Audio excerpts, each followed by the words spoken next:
রানী Chowdhury, comrade কিনু Chowdhury, comrade সখী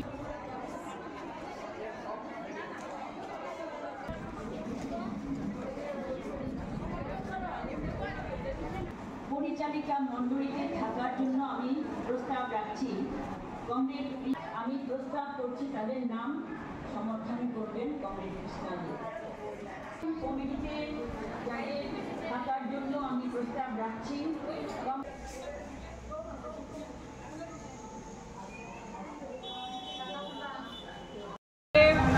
সারা ভারত গণতান্ত্রিক নারী সমিতি পশ্চিম ত্রিপুরা জেলা সম্মেলন, এই সম্মেলনে পশ্চিম জেলার 4টি মহকুমা সদর, হুগলি, বিরানিয়া এবং মোহনপুর, এই 4টি মহকুমা থেকে প্রায় 4 শতাধিক প্রতিনিধি অংশগ্রহণ করবেন।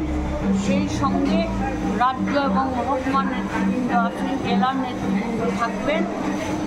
আমরা মনে করি আজকে দেশ এবং রাজ্যের বর্তমান যে পরিস্থিতি, এই পরিস্থিতিতে আমাদের রাজ্যে বা সর্বভারতীয় ক্ষেত্রে সম্মেলনের যে প্রক্রিয়া চলছে, এটা অত্যন্ত গুরুত্বপূর্ণ সময়ে অনুষ্ঠিত হচ্ছে এবং আমরা সারা দেশে মেয়েদেরকে আজকে একটা বর্তমান পরিস্থিতি সম্পর্কে সচেতন করার একটা সুযোগ আমাদের সামনে এসেছে।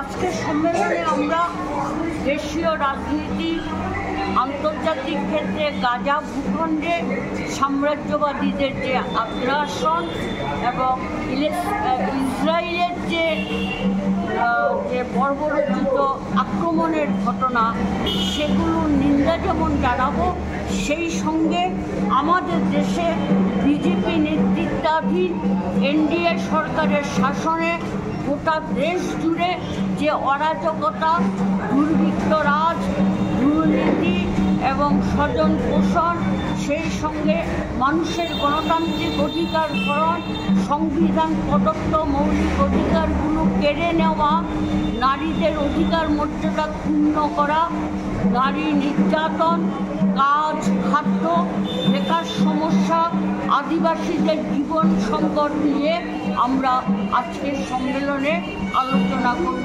সংক্ষিপ্ত পরিসরে। তো এইরকম আমাদের 8টা জেলার 8টা সম্মেলন হবে, জেলা সম্মেলন। ইতিপূর্বেই আমরা লোকাল এবং মহকুমা সম্মেলনগুলো শেষ করে এসেছি, আর কিছু সম্মেলন বাকি আছে, তেলিয়ামুড়া আরেকটা। তো এই কারণেই আমি বলছিলাম যে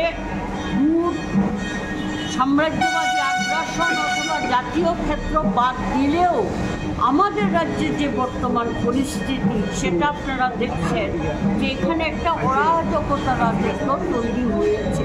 এখানে বিজেপির আক্রমণের শিকার শুধু সাধারণ মানুষ নয়, ডাক্তার, ইঞ্জিনিয়ার থেকে সাংবাদিক বন্ধুরা পর্যন্ত সংবাদ সংগ্রহ করতে গিয়ে সেখানে আক্রান্ত হচ্ছেন এবং সাধারণ নাগরিক তারা আক্রান্ত হচ্ছেন, হাসপাতালে রোগী আক্রান্ত হচ্ছেন, জেলখানায় কয়েদিরা আক্রান্ত হচ্ছেন।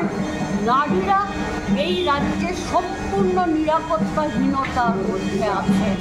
গত কয়েকদিনের ঘটনা আপনারা যদি দেখবেন, আপনারা পত্রপত্রিকার সঙ্গে যুক্ত, চ্যানেলের সঙ্গে যুক্ত, বিভিন্ন দূরদর্শনের চ্যানেলগুলির সঙ্গে যুক্ত, আপনারা দেখছেন যে এখানে কি ভয়ঙ্কর পরিস্থিতি। একটা জয়নগর, পশ্চিম জয়নগরের যে একটি মেয়ে, তাকে যেভাবে নৃশংসভাবে তার উপরে যেভাবে আক্রমণ করা হয়েছে, শেষ পর্যন্ত তাকে এইমসে পাঠাতে হয়েছে। এরকম শুধু একটা নয়, আপনারা মির্জার গৃহবধূ অঞ্জলি সরকার, তাকে যেভাবে পুড়িয়ে মারা হয়েছে, আরও অসংখ্য ঘটনা প্রতিদিন ঘটছে। কটার কথা এখানে আমি উল্লেখ করব। কাজেই আমরা মনে করি যে এইসবের বিরুদ্ধে সারা রাজ্য জুড়ে তীব্র প্রতিবাদ আন্দোলন গড়ে ওঠা দরকার এবং সেই লড়াইয়ে নারীরা যাতে প্রথম সারিতে থাকে এবং প্রতিটি আন্দোলনে যেন মুখ্য ভূমিকা পালন করতে পারে, প্রধান ভূমিকা পালন করতে